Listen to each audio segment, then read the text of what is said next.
मी कधी स्वप्नातही विचार केला नव्हता, की राहुल गांधी असं काहीतरी म्हणतील. झारखंडमध्ये प्रोटेस्ट चालू आहे. तिथले स्टुडंट्स राहुल गांधी म्हणजेच काँग्रेस आणि जे-एम-एमच्या सरकारविरोधात तिकडे आंदोलन करतायत. आता या आंदोलनावर सगळ्यांचं एकच म्हणणं होतं, की राहुल गांधी कुठे आहेत आणि राहुल गांधी आतापर्यंत या प्रोटेस्टबद्दल का काही बोलले नाहीत आणि का शांत आहेत? आणि त्याच्यावर अखेर राहुल गांधी Instagramवर आले आणि राहुल गांधी बोलले. राहुल गांधी काय म्हणाले, की हे जे स्टुडंट्स प्रोटेस्ट करतायत त्यांचं सरकारनं ऐकलं पाहिजे.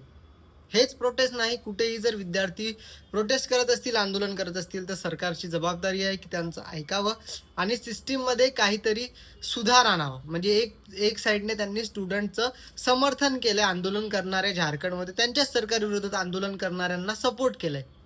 भाई राहुलजी, तुम्ही एवढ्या वर्षापासनं राजकारणामध्ये आहे आणि BJPकडून तुम्ही काही शिकले नाही. BJP, मोदी, अमित शहा यांच्याकडून तुम्ही काही शिकले नाही. जर तुमच्या सरकारच्या विरोधात कोणी आंदोलन करत असेल, तर त्यांचं समर्थन करायचं नसतं.